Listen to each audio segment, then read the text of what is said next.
On certain days, history grows quiet. Not because the world stops moving, but because it pauses to remember. Today marks such a moment. Across film, culture, sport, and shared memory, four remarkable lives reached their final chapter. Each followed a different path, shaped a different audience, and carried a different responsibility, yet all left behind something enduring. Their work did not chase noise or spectacle. It built trust, comfort, and continuity over time.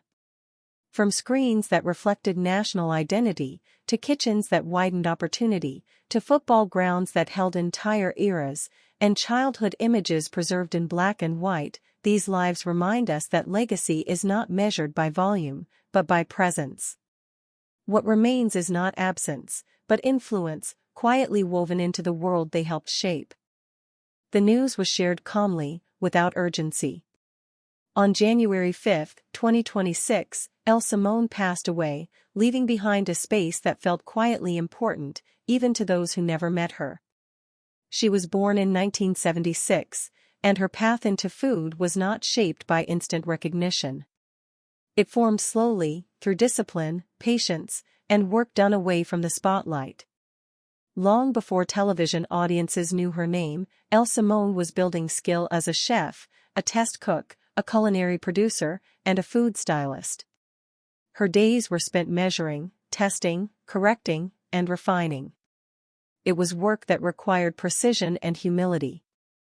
Those who worked beside her often spoke about her focus. A former colleague once said, "Elle never rushed a process. She believed the details mattered, because people mattered." That belief followed her into every kitchen and every studio she entered. When she became the first Black woman to appear as a regular host on America's Test Kitchen, the moment did not arrive with spectacle. There was no grand announcement. Instead, she showed up prepared, steady, and fully aware of what her presence meant. For Elle Simone, the role was not a finish line.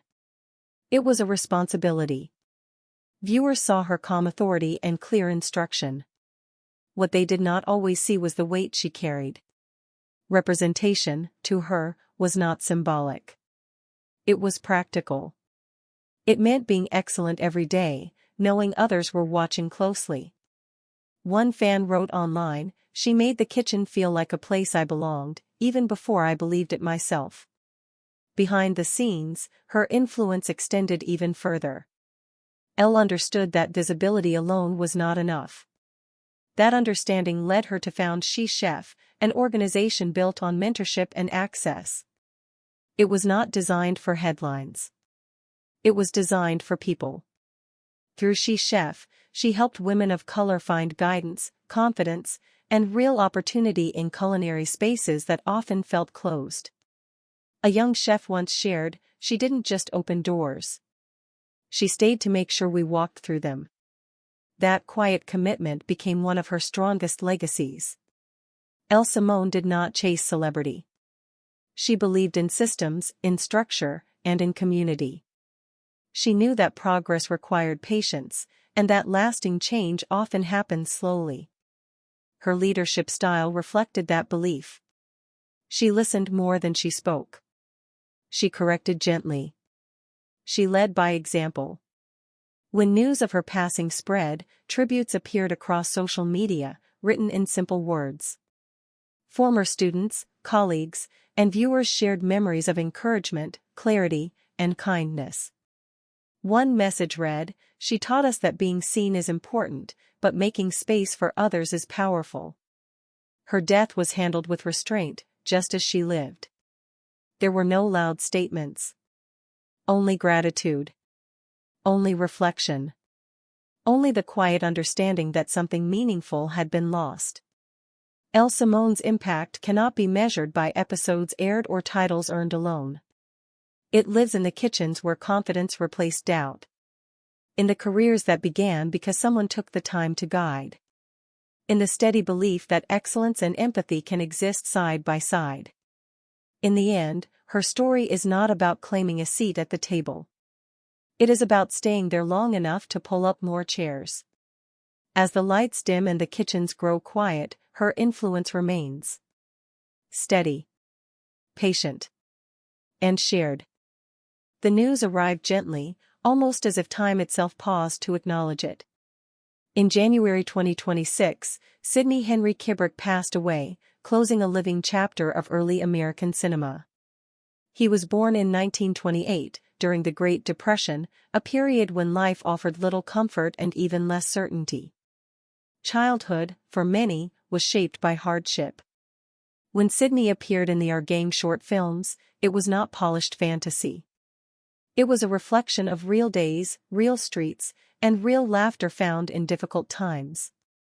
His performances were simple and honest. The children of Our Gang did not pretend the world was easy. They showed resilience through humor. Audiences saw themselves in those moments. The films became more than entertainment. They became shared memory. A film historian later wrote, "These children didn't act happiness. They survived it." Sidney Henry Kibrick was part of that survival. His presence on screen carried the quiet strength of a generation learning to endure together. The Our Gang shorts shaped how America saw childhood. They created a visual language that crossed class and age. For families facing uncertainty, those brief films offered familiarity. Sidney's roles were small, but their impact was lasting. They reminded viewers that laughter could exist beside struggle. As time moved forward, so did Sidney's life. He did not remain in Hollywood. His departure from acting was not dramatic. It was gentle. He stepped away and returned to ordinary life, choosing privacy over recognition. Fame did not follow him, and he did not chase it. Friends later said he rarely spoke about his time in film unless asked. One family member shared, he didn't see himself as famous. He saw himself as lucky to have been part of something meaningful. That perspective stayed with him for decades. While cinema evolved, Sidney remained a quiet witness to its past. Over the years, he became something rare. A living connection to a time no longer reachable except through film. As others from Our Gang passed away, he carried their memory forward, year after year. His death in January 2026 held special weight. He was the last surviving featured actor from Our Gang. With his passing, an era fully entered history. The laughter on screen remained, but the voices behind it grew silent. Tributes came softly. Film lovers, historians, and fans shared short clips and still images. One message read, "He carried childhood across a century." Another said, "Because of him, those moments never disappear." The words were simple, but deeply felt. Sidney Henry Kibrick did not build a long career in film. Yet his contribution was permanent. Cinema has few powers greater than preservation.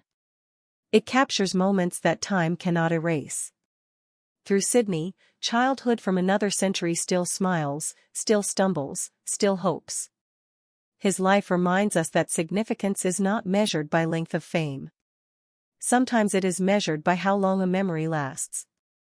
For nearly 100 years, he carried that memory quietly.